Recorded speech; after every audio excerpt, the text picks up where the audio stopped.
Hello friends, welcome back to my channel Gyan Sankalp. तो friends, आज की क्लास में मैं आपको यूजीसी नेट दिसंबर 2023 के क्वेश्चन कराने वाली हूँ। सो फ्रेंड्स, अगर आपको मेरी वीडियो पसंद आती है तो प्लीज़ मेरे चैनल को सब्सक्राइब करें एंड मेरी वीडियो को लाइक करें। तो ऐसे ही मैं important question set political science के लिए लेके आऊँगी। और ये आप किसी भी स्टेट का यूपी टीजीटी पीजीटी दे रहे हो या बिहार का आप अभी टायर 3 जो बीपीएससी लेने वाला उसमें पीजीटी पॉलिटिकल साइंस से सारे सारे एग्जाम के लिए काफ़ी मोस्ट इम्पॉर्टेंट क्वेश्चंस हैं।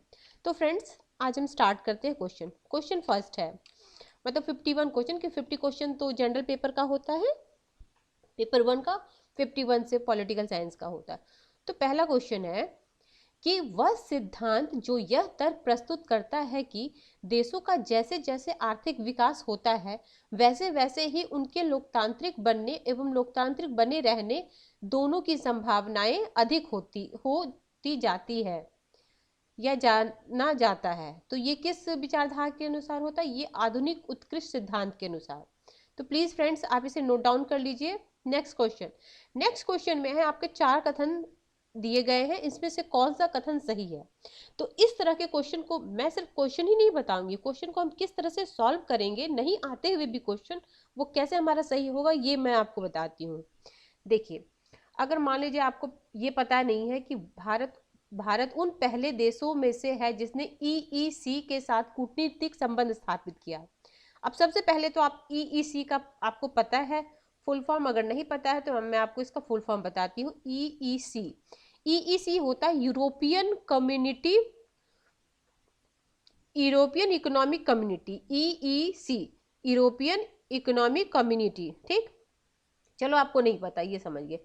द्विपक्षीय संबंधों का 2004 में रणनीति साझेदारी के रूप में उन्नयन हुआ है, चलो ये भी नहीं पता, हो सकता नहीं पता है। ईयू भारत के लिए एफडीआई के सबसे बड़े स्रोतक के रूप में है, ठीक है, ये हो सकता है आपको पता हो। और ये तो आपको पता हो कि ईयू जो है, ई और यू, यूरोपियन यूनियन की बात हो रही है, ये संयुक्त राष्ट्र का एक सदस्य है नहीं है, ये तो आई थिंक आपको पता होगा। तो सबसे पहले हम डी को कट कर देते हैं, ठीक है, डी को कट कर देते हैं। तो जिस जिसमें डी है उसको हम हटा देते हैं, इसमें भी डी है, इसमें भी डी है, इसमें भी डी है, तो इसका आंसर ए हो जाएगा। तो कुछ क्वेश्चन को फ्रेंड्स इस तरीके से भी हम सॉल्व करते हैं। तीसरा क्वेश्चन है, संयुक्त राष्ट्र जलवायु परिवर्तन सम्मेलन जिसे कोपेनहेगन सम्मेलन के तौर पे जाना जाता है वो किस वर्ष हुआ था? ये तो फैक्ट बेस्ड क्वेश्चन है, ये हुआ था 2009 में, ठीक है। अब ये कोपेनहेगन जो है, ये UNFCCC framework convention on climate change द्वारा होता है, ये COP15 के तहत हुआ था। पार्ट इसके तहत हुआ था 2009 में। इसमें क्लाइमेट के बारे में बात की गई थी, क्लाइमेट चेंज के बारे में, ठीक है। ये सब तो आपको, जैसे प्रोटोकॉल कब हुआ था 1997 में, मतलब ऐसे आपको, मतलब अब इस देखो क्वेश्चन करने से क्या समझ में आता किस, अब ये क्वेश्चन तो रिपीट नहीं करेगा, लेकिन ये जलवायु परिवर्तन में इन्वायरमेंट वाले टॉपिक से ये क्वेश्चन, तो आप इसको लिख लो, इससे रिलेटेड जितने भी इन्वायरमेंट के रिलेटेड सम्मेलन हुए उसको एक जगह लिख लो, ठीक है। इसको भी आप नोट डाउन करो, ये तो आपको पेपर फर्स्ट के लिए भी इंपॉर्टेंट है, अगर आप यूजीसी नेट दे रहे हो तो उसके पेपर फर्स्ट में भी इन्वायरमेंट टॉपिक में ये आता है।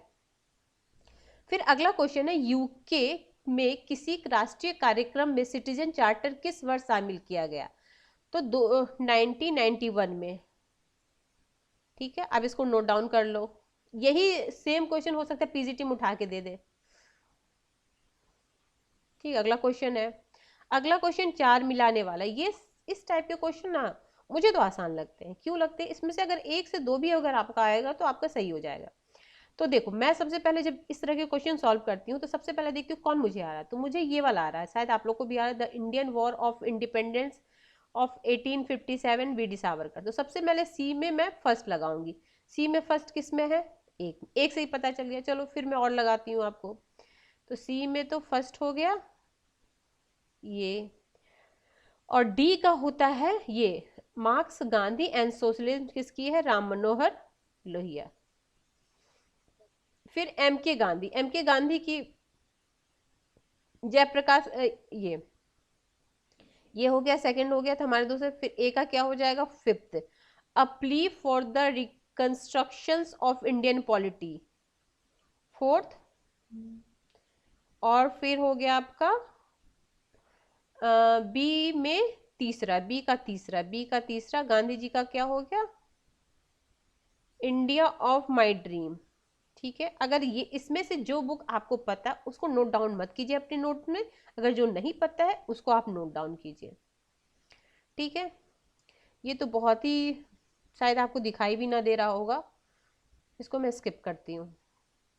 अगला क्वेश्चन है, भारत में भ्रष्टाचार एवं प्रशासनिक सुधार के संदर्भ में निम्नलिखित समितियों का काल क्रमानुसार बताइए। अब इस तरह की समितियां, जैसे पंचायत से रिलेटेड समितियां हो गई, फिर चुनाव आयोग से रिलेटेड समितियां हो गई, इसके कालक्रमानुसार पूछता है, तो आप एक तरह हर समिति को कालक्रमानुसार डेट वाइज लिख लीजिए। अभी मैं आपको बताती हूँ। सबसे पहला है ये प्रशासनिक सुधार आयोग, ये जो प्रथम प्रशासनिक सुधार आयोग आया था 1966 में। ठीक है, 1966 में आया था प्रथम प्रशासनिक सुधार। इस समय मोरारजी देसाई थे, और सेकंड जो ARC भी उसको बोलते हैं। ठीक है, फर्स्ट ARC, सेकंड ARC, और सेकंड ARC आया था 2005 में। तो आप इसके, ये हमें पता है कब आया था, ये आया था 1966। और फिर है आपका बोहरा आया था इस समय नरसिम्हा राव। हाँ, अब ये भी लिख दिए इस समय कौन प्रधानमंत्री थे, इससे ना आपको अगर प्रधानमंत्री को क्रम में सजाने, ये बोहरा समिति आया था 1993 में। संथानम कब आया था, संथानम आया था आपको 1964 में। ठीक है, 1964 में संथानम आया था। इसका ऑप्शन 1964। ठीक है, आप लिख लीजिए। तो इसका हो जाएगा थर्ड आंसर, पहला ए गोरवाला, फिर डी संथानम, फिर बी प्रथम प्रशासनिक सुधार, फिर सी बोहरा समिति। ठीक है, इसको आप नोट डाउन कर लीजिए। अगर आप इसके बारे में ज़्यादा जानना चाहते हैं तो मैं एक एक समिति को आपको डिटेल में बताऊंगी। आप प्लीज़ कमेंट बॉक्स में मुझे बताएं, तो मैं आपको फिर से इसका एक एक का डिटेल क्लास लेके आऊंगी। अगला क्वेश्चन है ई गवर्नेंस से। तो देखो क्या पूछा गया है, which of the following statement is और नॉट करेक्ट पूछ रहा है। ठीक है, इस जब भी ऐसा क्वेश्चन करे तो नॉट को हमेशा देख लो, नॉट पूछ रहा है या राइट पूछ रहा है। रिगार्डिंग ICT बेस्ड गवर्नमेंट या ई गवर्नमेंट्स। ठीक है, तो e governments reduce the cost of government, बिल्कुल ई गवर्नमेंट में खर्च कम लगता है। ठीक है, बिल्कुल सही है। E government reduce the transparency, नहीं, गलत, ट्रांसपेरेंसी तो होती है इसमें। E governments increase citizen input in government, बिल्कुल।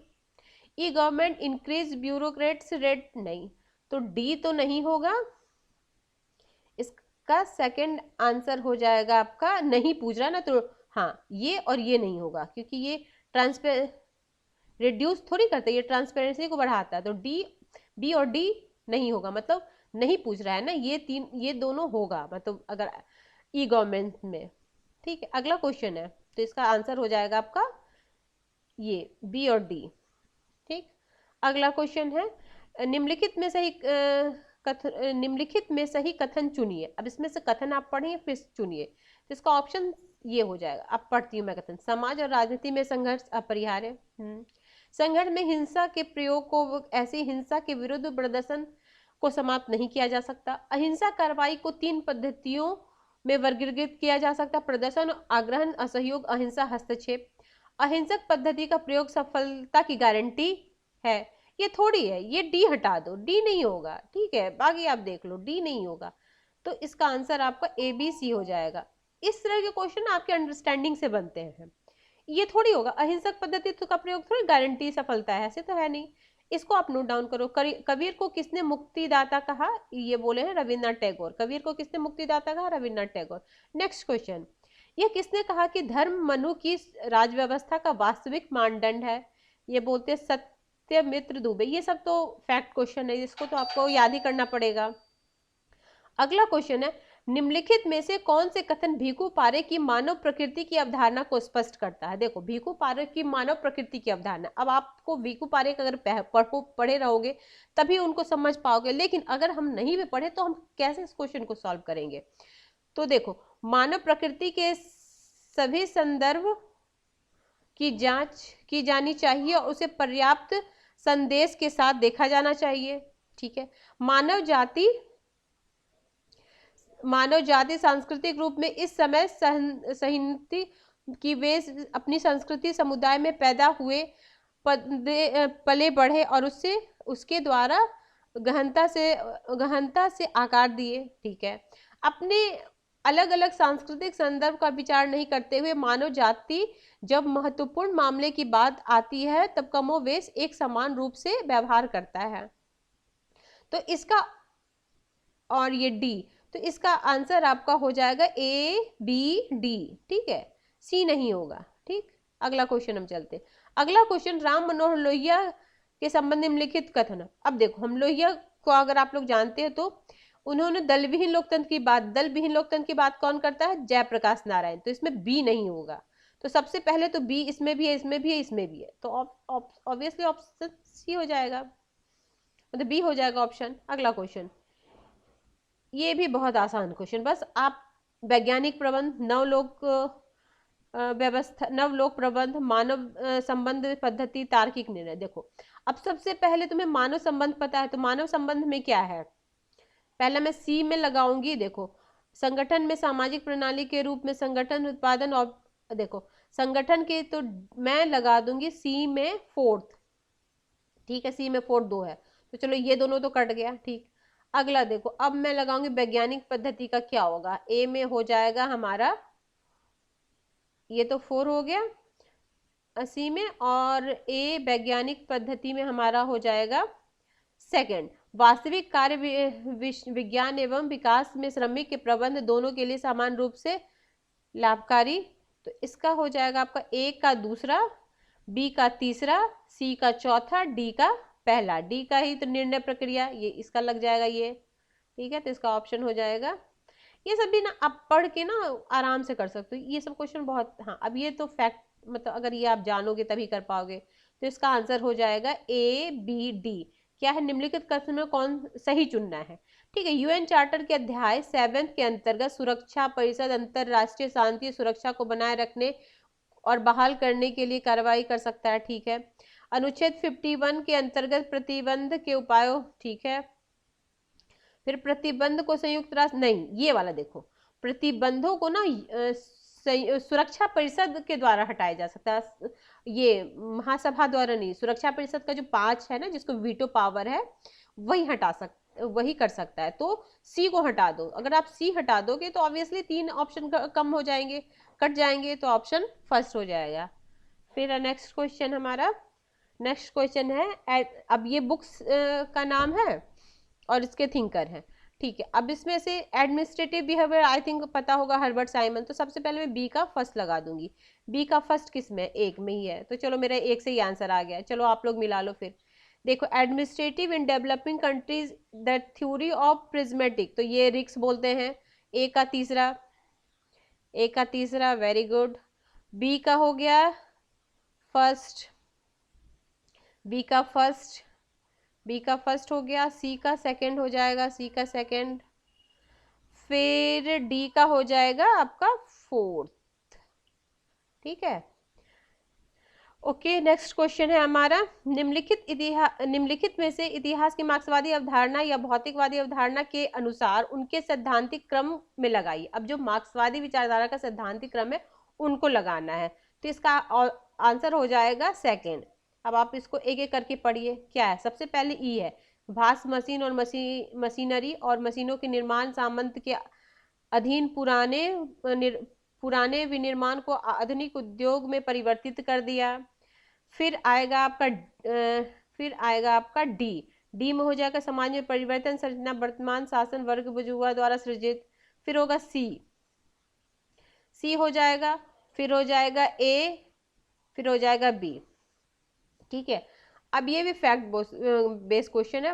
प्रधानमंत्री के रूप में मनमोहन सिंह किस वर्ष चीन की यात्रा की थी? 2008। अगला क्वेश्चन है capitalism socialism and democracy book किसने लिखा है? जोसेफ शुम्पीटर ने।